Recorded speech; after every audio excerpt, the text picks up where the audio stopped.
This news would be comical if it wasn't a tragedy foretold. Our main rival doesn't have the money to realize their dream of winning another Super Bowl, and they expect only the Raiders to give them a breakfast.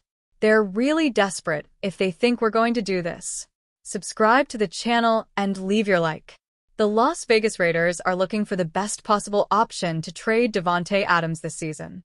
Their AFC West rival would be a good option for the All-Pro receiver, but they have a high demand before a trade can be completed.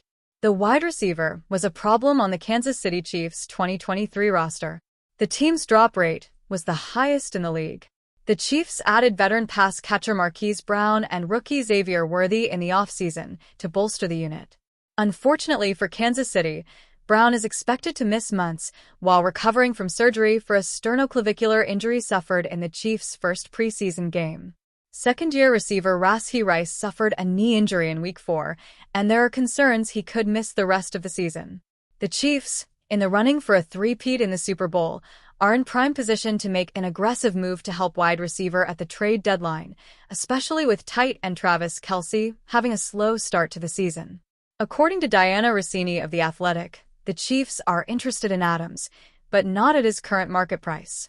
Teams like Buffalo and Kansas City are monitoring the situation and are more likely to get involved if the Raiders are willing to take on some of the money, sources say. Rossini posted on X, teams like Buffalo and Kansas City are monitoring the situation and are more likely to get involved if the Raiders are willing to take on some of the money, sources say.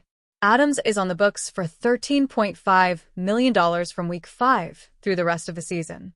That amount will drop by $970,000 each week leading up to the November 5th trade deadline. Desperate teams could be willing to trade for Adams early, thereby taking on more of his salary.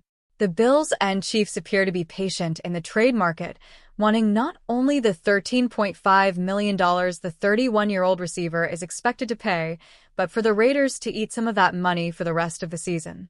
As Rossini noted, the Chiefs and Bills can't go full steam ahead on a trade for Adams. According to Over the Cap, the Chiefs have about $4.8 million in cap space for the season. The Bills have about $3.7 million remaining. The Bills and Chiefs would likely need to rework some contracts, in addition to getting help from the Raiders, if they were to sign Adams. The salary cap ramifications are why Adams has been heavily linked to the Dallas Cowboys, who are reportedly no longer interested in the receiver, and the New York Jets. The Cowboys have nearly $24 million to spend, and the Jets have about $17 million. Adams is interested in reuniting with the New Orleans Saints, but they have just under $3 million to spend. The Raiders are 2-2 this season and are trying to compete for an AFC West title against a battered but 4-0 Chiefs team. Would they make a trade within the division to help their rival and help cover the costs to fund another Super Bowl run?